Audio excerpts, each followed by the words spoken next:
Hello and welcome to the second video of my triple whammy review segment, or at least that's what I've been calling it on Twitter. And today we're having a look at the Bachmann Class 42 Warship. Tomorrow we'll be having a look at the Bachmann Class 04. Now this locomotive, as you know, came from S&J Models from Friday when I bought a load of other stuff. I can't say at the top of my head how much this loco cost because there is no price tag on the box anywhere. However, on the website before they closed it, it did say that this locomotive cost £49, so that could have been the price for it. Maybe it was cheaper in the shop, I don't know. But I just had to get this. This will be the first diesel hydraulic I have in my collection. I do plan to get the High-Mech and the Western later on, but I had to get the Warship first. And when it comes to us enthusiasts, let's face it, I think everyone is familiar with this class of locomotive. I'll be very surprised if nobody has not been familiar with this class of loco, because this is one of the more recognisable diesel locos. Even if the Western may have been more popular, I still think that this is one of the more recognisable diesel locos out there. But anyway, now this class 42, don't be fooled by the fact that it's in BR green livery as shown on the card insert, because that is wrong. Because this locomotive is not in BR green livery. In fact, it's in a livery 10 times better than this livery, in my opinion. So here we have on the end of the box. Now this is the old style label because it's blue instead of the usual white label. Don't know why I'm saying that, but I'm going to say it anyway. And the product code is 32054, class 42 Warship diesel, and this one is numbered D831 and it's called Monarch, and it's in BR blue livery. Now, this BR blue livery is different to the regular BR blue livery, and I'm sure you're all thinking, what can be so different about this? Well, you'll find out when I open it up. I've not opened this model up yet, but I have seen pictures of this model on Google Images, and I can tell you now, it is smart. So anyway, let's get this model open and see what it's like. Oh, that was a little bit hard to open the box flat then, but at least it wasn't like yesterday's, where it took me ages to get the box flap open. I'm so glad there's no wind today as well. See, look, out of all videos I'm doing a review on, it has to be not windy today. Ah, there we go. So here's the empty box. Nothing really that special, so we'll put it to one side. Then here we have the card insert for the Warship BB loco. Now the BB is the wheel configuration, which means each bogie has 2 powered axles. And this is one of the photos of, oh, there's some stuff in here, we'll come back to that in a bit. Now this is one of the 2 preserved warships. This one is D832 Onslaught, which is preserved on the West Somerset Railway. I think this photo was taken on the West Somerset Railway, I'm not 100% sure, but there's a very good chance it was. And then on the back you get the brief history of it. They were built at Swindon Works between 1958 and 1961. They were fitted with a Maybach engine, and they were based on a German design, the Federal Railways V200, and because of the British loading gauge they had to be cut down in height and width.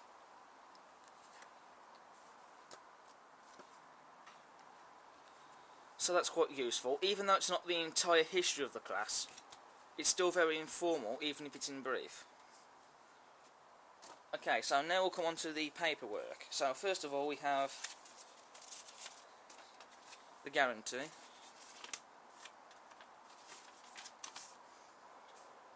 Nobody's unfamiliar with that, I'm sure. Then here we have the instructions for the Class 42, and it's the usual helpful stuff. So this will soon go into my folder when I can get round to it. Okay, so there's the model in the box. Now just look at that.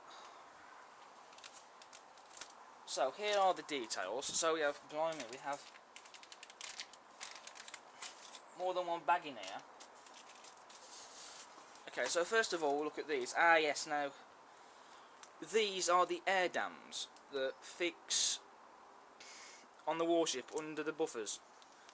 I have no idea where you fit them, but we'll come to them later. But you get two, so that's really good. I'll only add the one, to be honest, where I'm going to define the front of the loco, but we'll put them to one side.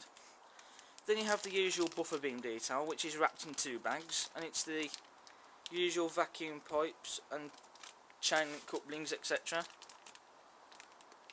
And you do get a coupling hook in there as well. So it's the usual stuff that we're not unfamiliar with. So I'll put that to one side. Now all that's left to do is put that to one side. That was the little needle. So we'll carefully get this bad boy out of the box.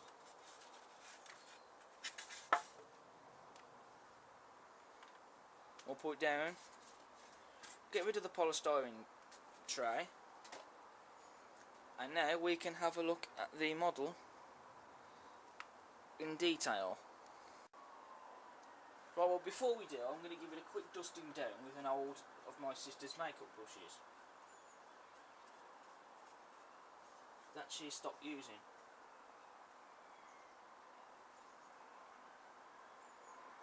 Okay, so that's done and dusted, literally. So now we can have a look at the loco. Wow. Now, this is what makes the livery different, people. You have these small yellow warning panels, and this is actually rare, because on all BR Blue locomotives, well, most locomotives in BR Blue, they had the full yellow warning panels, but to have a locomotive that had only the half yellow warning panels was rare. Not many warships were painted in this livery, and to have a livery that was rare in real life on a model, it's just so stunning. And I do believe that Greyhound D821 at one point in preservation life was painted in this livery. So that's even acer, if you get what I mean. But anyway, so let's begin, shall we? So first of all, this model, it's quite heavy. It really is heavy. There's a lot of weight in this, and it's making my arm ache, but there needs to be weight in this so it can pull stock. Right, sorry if you heard the pitter-pattering sound there on the shed roof. Off camera it began raining, so I had to stop filming and come back to it now. See, weather-wise it's not brilliant, is it? Yesterday it was windy, today it's raining, God knows what tomorrow will bring. Maybe we'll get snow, but then I hope not. Right, so where was we? Ah yes, we were speaking about the weight, how very heavy it is, but then this loco needs to be heavy in order to pull stock. There's the front of the loco with warning signs on the front there, along with metal handrails. There's a lamp iron there on the front. Glazing in all cab windows and wipers on the front there as well. There are two drivers in the cab. Now, I can't complain which end they're going, because on both ends there are two roof fans at the top, so it doesn't really matter, to be quite honest. But that's accurate though. In reality they did have two roof fans on the roof. You have sprung oval buffers, which is accurate to the prototype. They're a bit ski lift though. There's where the detailing's got to go on the buffer beam. The couplings are removable. Now, I don't know if it's the dovetail or an M socket. Oh no, that looks really strange. It looks like neither. I'm sure there's a way of removing that coupling, but I just don't know how you do it, so I'll have to come back to that. But that's where the air dam goes, as you can see. I'm sure it comes out easily, but we'll have to come back to it, as I say. You've got the accurate BB configuration wheel sets, which is a nice touch. You've got steps where there should be. There are rivets on the bottom of the model, as you can see, including the fuel tank. And you've got a, well, it says where it was built, so it's a builder's plate. It was built in 19... 63 by the looks of it, and it was built in Swindon Works, obviously, because they're all built there. The accurate... Oh, bad focus. The accurate half yellow warning panel is captured on the front there accurately. These are lamp irons, which is nice. The head code doesn't light up, but I do believe on the newer warships they brought out it does light up, but I'm not 100% certain. But the livery is spot on, look at it. The BR blue on the body, the half yellow warning panels, and the grey on the roof. It's just so smart. I think this is one of the best liveries that the warships have worn, in my opinion. There's the BR double arrows logo. There's the door there, which doesn't open, but then it doesn't need to.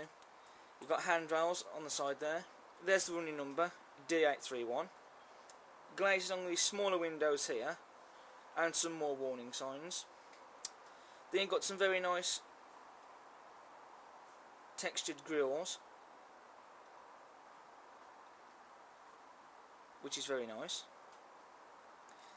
There's the name, Monarch. You don't get etched nameplates with this, but you could always buy some if you wanted to, but then to be honest they are a bit of a pain in the backside to put on, so I'm not really bothered by that.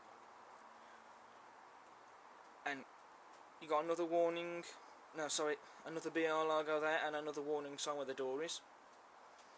There's the other end of the logo, again sprung buffers and removable coupling. Again, I have no idea how it removes, although now there's a screw in there, so somehow we've got to take that coupling off. I'm not too sure why they put the screw there though. You could always cut the coupling off with a pair of pliers, but we'll get round to it. I'm sure there's a way of removing it. So the detail in the thread is just as good.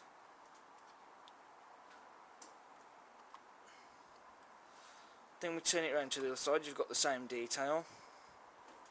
BR double arrow logo, another door, the running number, the grills on the windows and the other nameplates on the side.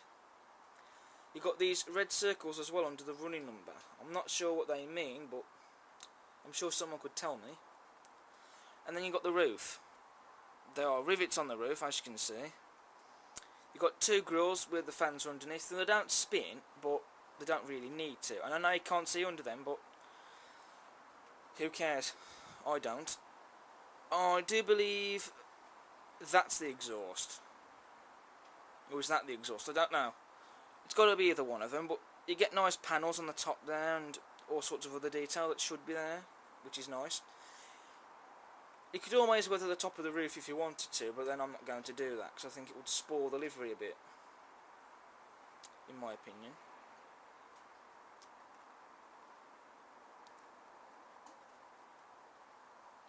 And that's about it. So all in all, I think it's a great model. And I've definitely got to get a rake of BR blue coaches, a full rake, so I can have them behind this loco. I do already have two BR blue and grey coaches, but I'll have to mix and match them for the time being with the maroon coaches.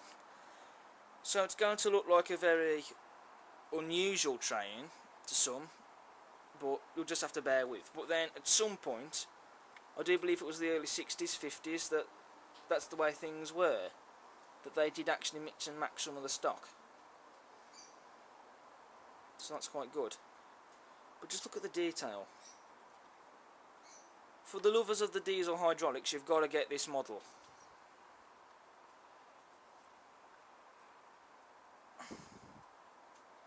Because just look at it. It's just so stunning.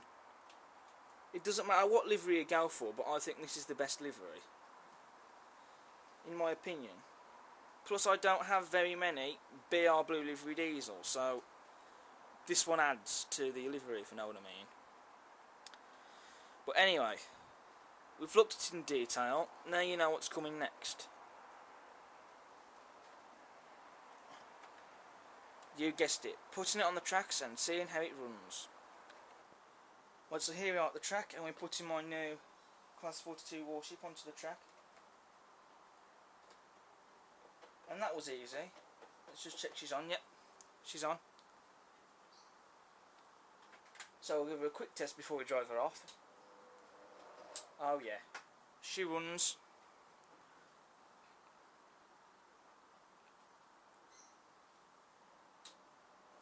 Let's get her going.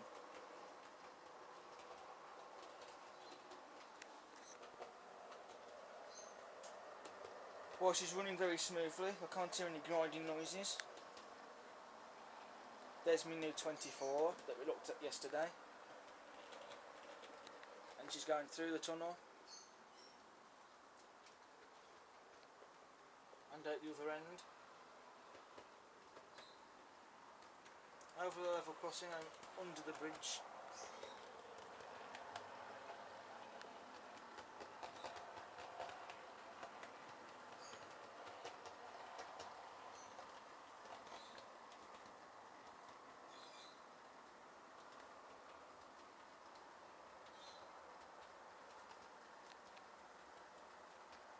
And then past the seaside. And the grounded couch body. And back through the station. And past the signal box and Austin Powers Jaguar.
Right, so here's Monarch. Excuse the birds that we have. I'll cover them up later to make them be quiet. So here's Monarch with a mixed strike of BR blue couches and maroon couches. As you can see, as I said earlier, I only have 2 BR blue couches, but that'll be fixed hopefully soon, not too long. So this locomotive can have its own BR blue couches to pull. But anyway, let's get it rolling.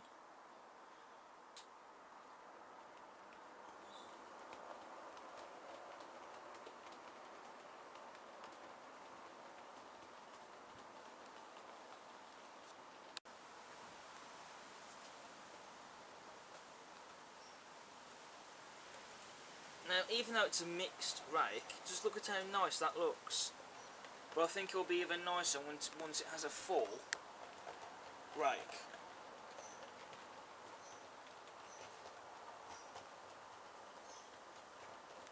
But this rake here is just mind-blowing.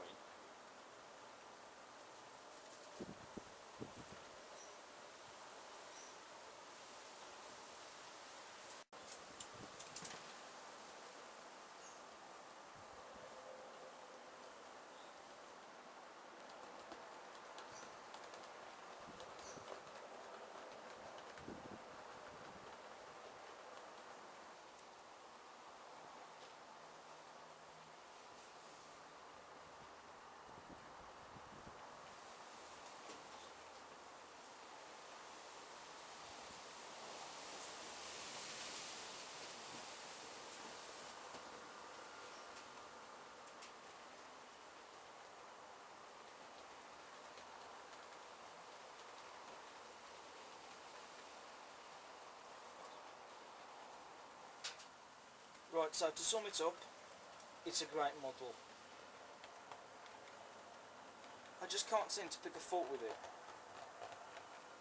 Someone out there might do, but I just can't fault it in my own opinion. it runs so smooth, it's got excellent detail. Yes, okay, it doesn't have any working lights, but who cares? You know, at the end of the day, it's more about the detail and how it runs instead of working lights, because you could always fit some in this model yourself. It's not rocket science. Well, blimey, the wind's actually getting up now. Yep, the wind's getting up now. And with a full rake of BR blue and grey stock, this will just look immense. So on that bombshell, it's time to end. Thank you very much for watching this video, and I'll see you again soon.